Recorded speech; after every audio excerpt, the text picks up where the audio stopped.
Gasienica, and I'm a lifelong friend of the oceans and a supporter of clean ocean action for over 30 years. I've worked for some environmental organizations, ocean conservation, for 25 years, educating thousands of students on the ocean and marsh environments. I'm Dave Grant, and not to be one-upsmanship, but I was an Army brat out here at Sandy Hook and worked here as a professional beachcomber for many years. In honor of World Ocean Days, we're going to take a little beachcombing walk. You never know what you're going to find on the beaches. Every tide and storm washes up new things. It changes every day. Dave, won't you join us? Absolutely. Oh my God! Our first find. Good eyes, Dave. This is a moon snail. It's part of the mollusk phylum. That's the group that includes snails, clams, and octopuses. And, oh wow, look at these. These are barnacles growing on this shell. They're not part of the mollusk phylum, are they, Dave? No, and there's a story with that too. The moon snail plows through the sand looking for clams to feed on. And when that dies, the shell is a favorite haunt of hermit crabs. And so we know this was not buried in the sand, or the barnacles could not have been escaped. This was most likely inhabited by a hermit crab that would be dragging it around on the surface. Very big hermit crab. Yeah, rather than plowing through the sand. And I noticed we've got both of them here. We've got the common moon snail, and then the smaller one, and maybe we'll get closer pictures of it, the shark-eye moon snail. And these are both quite common here. And inside, look at this, an extra bonus.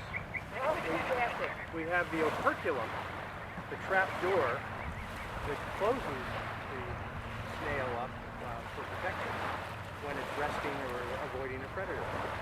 So they don't have two shells that can close to protect the animal. So they, over evolution, have developed this operculum that helps to close it off and protect it. That's fantastic. Yeah. Good Those find. barnacles don't hurt the mollusk, right? Are you saying that they grow on the mollusk after it's died? Right. Yeah. Okay. When they're clean like this, you know they're freshly died recently. But again, it doesn't take long for a hermit crab to take possession. And then it's exposed to the water all the time. Yeah. So other things can grow on it. Most of the time I see barnacles growing on the bottom of pilings underneath docks. Yeah. But they grow on animals too. Yep. On the shells. Okay. Let's see what else we can find. Okay. All of these. Oh my gosh. Can you hear that? These are commonly known as jingle shells. Other people call them mermaid's toenails.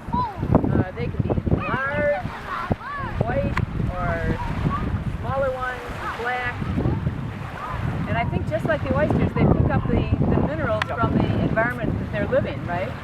And they're a very weak shell, yeah. Well, this is about as big as they get. Yeah, that's a prize. Find them quite fragile. You never see them connected. No. Yeah. No, they grow on a firm structure, like on a rock or whatever, and the other half has a hole in it to attach anchors. There you go.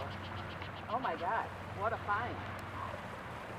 I've never seen a knob whelk this large. Did you know that this is the New Jersey state shell? And it's our largest of the snake. Oh, that's amazing. Yeah. Yeah. They also have an operculum, right? That they do. Yeah. You don't have that here. No, That's beautiful. Yeah. All right. This, the whelks are commercially quite valuable to the fishermen in New Jersey, especially down in Delaware Bay. They harvest those mostly for export. If you go to a good Italian restaurant, you'll see scungili on the menu, and that's the muscular foot of the whelk. Although down in Delaware Bay they call them cocks. here we call them whelks here. But yeah, this is the knobbed whelk, and this other one, other species, the channeled whelk here. Oh, I see the grooves. Yeah, they're noticeably different. Yeah. So, the fishermen call these knobby. Yeah. Fish. And this I picked up on the way over. This is the columnella, the center of one of the whelks. And it's been in the water for quite a while. When we take a closer look, you'll see it's perforated. And this is from a sponge, the boring sponge, a bright orange sponge that we'll use this as a substrate and grow on top of the film. It's so beautiful. It looks like lace. Yeah, it's a really nice find. I like the shells when they're broken or worn down because you can actually see the spiral on the inside. Yeah. Well, that's beautiful. This is sometimes called a mermaid's necklace. It's dozens of little cases of eggshells. Each section of this has dozens of baby whelks in there. And this, if you could touch it, you'd realize it's not very edible, or edible at all. It's more like a fingernail material. So that's great protection for the baby whelks until they're ready to hatch out and get on with their world. Can I see that, Dave? Yep, there you go. Oh, wow. You can actually still hear some that haven't hatched. That's really cool. These are actually much longer when you find them, and more like a jelly substance. This has been dried up on the beach here. Yeah. That's a nice find. Yeah, it is a nice find. Yeah. Fantastic. Let's keep looking. Yeah. Okay. Uh-oh. Yeah, this is not good. This is not good. This is what you call non-point source pollution. Oh my God. Where did you get yellow? A plastic shopping bag. Wow. This is going to be around for a lot of years. Yeah. Yeah. We can live without those. Yeah. This is actually part of what we call the Dirty Dozen. And that's the 12 most commonly found pieces of trash on the beach. And the reason that we want to bring people's attention to this is because the pieces that are in the 12 most commonly, the Dirty Dozen, are the ones that are, I think 75% are plastic, maybe even 80% now.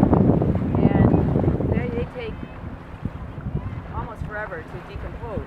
And it breaks down into smaller and smaller pieces that are actually the same size as plankton, which, as everybody knows, is the beginning of the food chain, and then is ingested into all of the marine life. But this in particular, when this is floating along in the water, it really resembles a jellyfish. And a lot of marine mammals and amphibians, the sea turtles and the whales and the dolphins, think it's jellyfish and eat it, and it gets caught in their airway or digestive system, and it causes death. So we want to do everything we can. The good news is the Clean Ocean Action has beach sweeps every year, twice a year, where thousands of volunteers have picked up over 7 million pieces of trash that's been left on the beach, or most likely has come from the water through the storm drain system. A lot of people don't know that New Jersey coastline has more biodiversity than almost all coastlines in the United States. And we have sponges, we have coral, and lots and lots of species of different animals, fish, and so forth. This one I found is a skate egg case. And inside each one of these little things will be a tiny skatefish. That's a fish that's in the ray family. So it's shaped like a baseball diamond, and its side fins are like wings, so it actually flies through the water. And it has a long spiky tail too. It's from the same time period as the shark, so it doesn't have any bones, it's all cartilage. And inside each one of these is a tiny little skatefish, and it will crack out when it's strong enough to live on its own. The little points on the side, again, help to deter predators from eating it because they're sharp, but they also serve as a way for water to get inside to feed the skatefish until it is on its own?